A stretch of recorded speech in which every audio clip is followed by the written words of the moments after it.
Hi, today's video, short sweet, we're going to teach you how to sweat copper joints for plumbing pipes. So what I have here today is a mess of what's left of my copper plumbing that I need to move in order to get my musty shower stall in here. So I need to kind of clean all this up and move it up. So the first thing you always want to do is turn off your water. And the one thing you're really going to need for a job like this, if you're cutting into existing plumbing pipes, is a bucket to catch the water, because there's always going to be water left.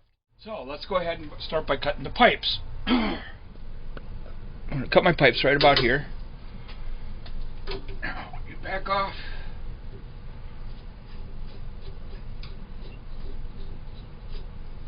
Everything, and then you get it just tight.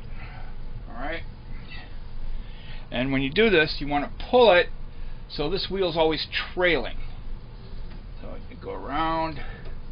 I always like to go around a couple of times. Give it an 1/8 to a 1/4 turn. And again. And keep repeating that until you've cut through. Now, there we go.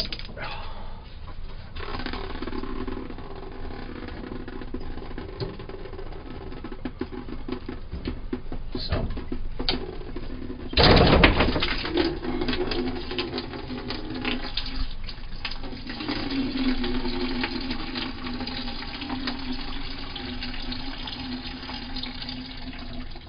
and so on. Then we'll do that in our other two parts. We're going to be cutting 1/2 inch pipes and then another 3/4 inch pipes.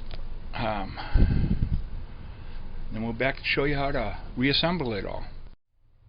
Now, for this project, as you can see, we're going to have to deal with PEX piping as well. You'll see this in a lot of new homes.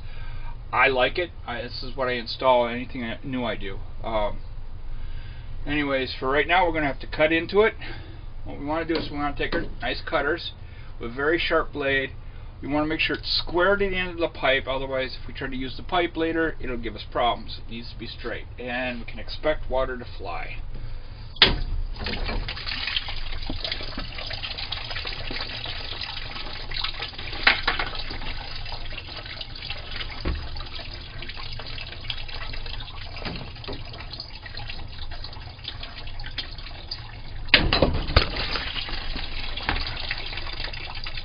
And now we got both our PEX pipes cut and off the copper. Later on, we'll sweat in a sweat tube PEX adapter and reattach these. Probably clean up some of these ends too. You can see it's been tapped in, cut, and everything else many times. We have our pipe cut now, all our pipes cut, ready to tap back into them or reassemble it. And the first thing you need to do is clean it up. Now what we're going to use is this. It's called plumber's cloth. It's simply emery cloth, 120 grit. You can get it at any hardware store.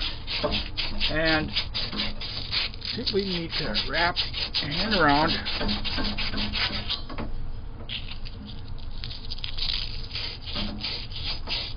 and sand it down.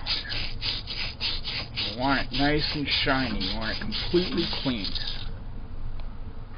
Alright, we got some water on there, so it's not going to be as shiny as we'd like, but we'll wipe it down later. As you can see, it is shiny underneath there. Now you want to do that with all the outside parts of your joints, and I always like to sand the edge as well, so we have nice, clean, fresh copper for our solder to bond to. Okay, before you start assembling your parts, you need to clean up all your fittings. We're going to be using a bunch of these. These are 1/2 inch short turn 90 degree elbows, and you do want to take off these stickers, especially if you got smoke alarms. Again, I like to get the ends. And here's the hard part now, especially if you got big fingers like I do, and that's getting in here and cleaning them. That's about the best you can do without a brush. Just kind of fold it up and stick it in there. And just keep turning it around until you get it nice and shiny. Alright, they do make tools, wire brushes that you can stick in these too, and that's what I have, and I'm going to use those. Go ahead and clean these up. Next, once you get all your fittings clean, you're going to want to start putting flux on there. I'm using a lead-free tinning flux, specifically OD9 number 95.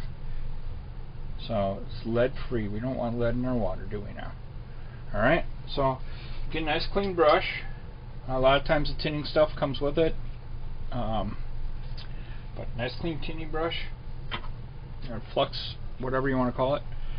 And then just coat it nicely inside. So these are all inside fittings. Alright, the pipes are going to go inside, so that's the mating surface is going to be inside, and that's what we want to get nice. Flux is kind of like an acid, and it helps clean it and make really good bond. Once you got all your fittings put together, you then want to flux all your pipes. Put flux on all your pipe ends. Now, the mating surfaces on these are all on the outside,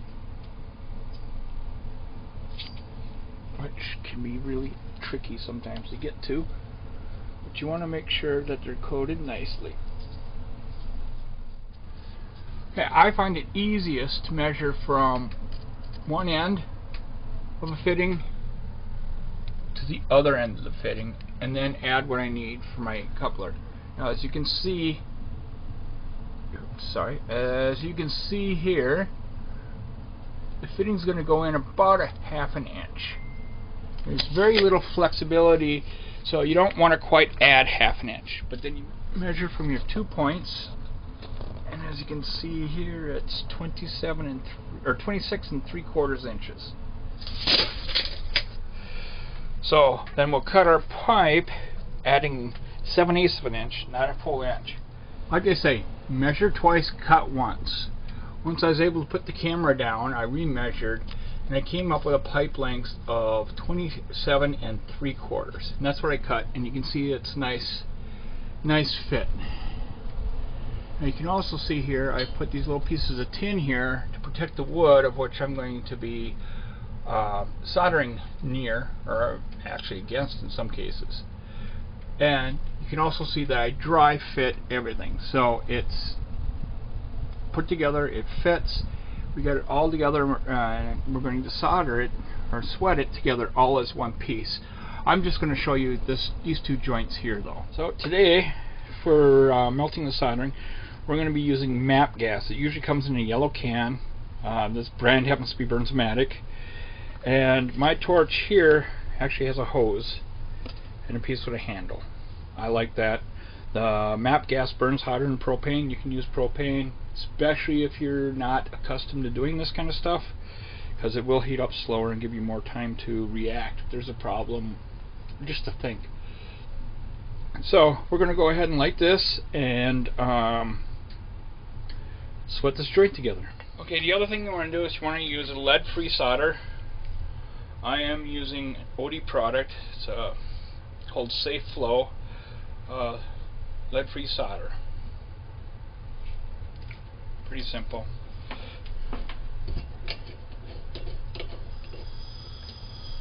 Alright, we'll get our torch going.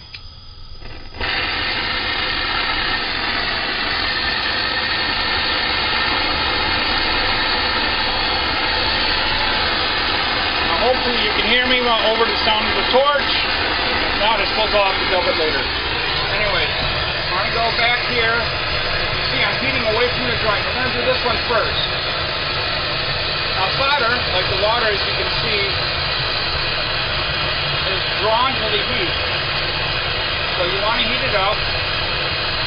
Hopefully you turn your smoke detectors off. Away from the joint. See, now, there we go. We'll repeat the process over here, starting at the top, around, so it's all nice and filled in. I always like to take a rag